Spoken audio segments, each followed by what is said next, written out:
और आम आदमी पार्टी सिर्फ नहीं हारी, आम आदमी पार्टी की पूरी टॉप लीडरशिप हार गई। खुद अरविंद केजरीवाल हारे, मनीष सिसोदिया, सौरभ भारद्वाज, जो भी बड़े नेता है पार्टी के, सब हार गए। इससे यह साफ होता है कि दिल्ली की जनता आम आदमी पार्टी सरकार से बहुत नाराज थी, केजरीवाल से बहुत नाराज थी, और केजरीवाल से नाराजगी का असर पूरी आम आदमी पार्टी पर दिखा और पार्टी की बुरीगत हो गई।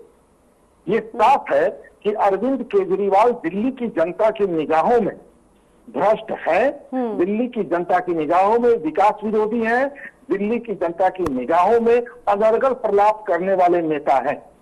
और यही वजह है कि दिल्ली की जनता ने आम आदमी पार्टी पर ही झाड़ू फेर दिया।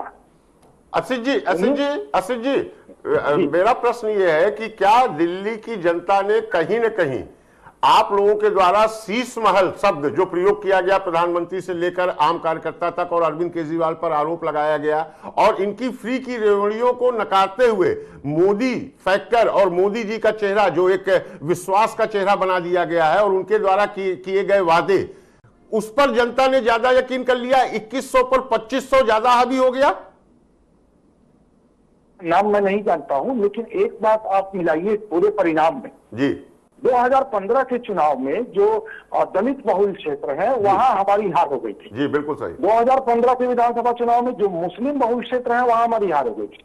लेकिन ठीक 10 साल बाद जो दलित बहुल क्षेत्र है वहां भी हम जीते, जो मुस्लिम बहुल क्षेत्र है वहां भी हम जीते, जो जाट गुर्जर बहुल क्षेत्र है वहां भी हम जीते। मतलब साफ कि मोदी जी पर पूरे देश को भरोसा है, पूरे देश कहने का मतलब ये हर तबके का भरोसा मोदी जी पर है। और ये मोदी जी के भरोसे की जीत है कि हम मुस्लिम बहुल क्षेत्र भी जीते, दलित बहुल क्षेत्र भी जीते, जाट गुर्जर बहुल क्षेत्र भी जीते, उत्तराखंडी जहां है वहां भी हम जीते और पूर्वांचली जहां है वहां भी हम जीते। जी मैं असित जी आपको एक डेटा दे देता हूं कि लगभग दिल्ली में 26 सीटें ऐसी थी जहां दलित बाहुल्य था, उनका जीत हार में बहुत बड़ा रोल था। और जो अभी तक आंकड़े हैं और जिस तरह जीत हार का या रुझान आ रहा है उसमें लगभग 20 से 22 सीटों पर बीजेपी जीतती दिख रही है या जीत चुकी है। ठीक यही चीज 13 से 14 सीटों पे जहां मुस्लिमों का एक बहुत बड़ा प्रभाव माना जाता था वहां पर भी आधी से ज्यादा सीटों पर बीजेपी की जीत लगभग सुनिश्चित हो चुकी है। तो निश्चित रूप से आपकी बात सच है कि कहीं ना कहीं मुस्लिम फैक्टर जिसके भरोसे अरविंद केजरीवाल या कांग्रेस चुनाव लड़ रही थी और जैसा एक आरोप लगाया जाता है बीजेपी मुस्लिम विरोधी है, कहीं ना कहीं मुस्लिमों ने आपका साथ दिया है। तो अब प्रश्न यह उठता है कि क्या आप ये साथ को अपने साथ जोड़ेंगे और आगे इनको साथ लेकर चल पाएंगे? दूसरा प्रश्न 8 तारीख को मोदी जी ने वादा किया 8 मार्च को महिला दिवस है और 2500 रुपए का बटन हम दबा देंगे। तो महिलाएं क्या इसके लिए तैयार रहे, वो अपने अपने पर्स को खंगालती रहे कि 2500 रुपए आए कि नहीं? सर दो बातें सर कहूंगा। आपके पहले प्रश्न का जवाब ये है कि आज से 10-11 दिन पहले हमने किसी चैनल पर ये बात कही थी कि मुसलमान इस बार भाजपा को वोट कर रहे हैं दिल्ली में। बिल्कुल ठीक। और इसकी वजह यह थी कि मुस्लिम बहुल क्षेत्र में जब हम लोग गए तो मुसलमानों ने स्पष्ट कहा कि दिल्ली में जो दंगे हुए, सांप्रदायिक दंगे हुए, उन दंगों के पीछे आम आदमी पार्टी और कांग्रेस की साजिश थी और उसका शिकार बेचारे दूसरे लोग हो गए।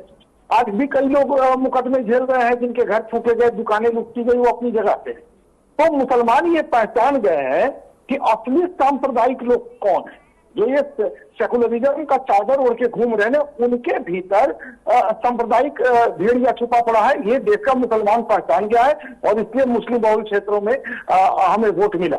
हम सबको साथ लेकर शुरू से चलते हैं, हमें कोई नफरत देश के किसी नागरिक से नहीं है, हमें किसी धर्म किसी जाति के लोगों से नफरत नहीं है।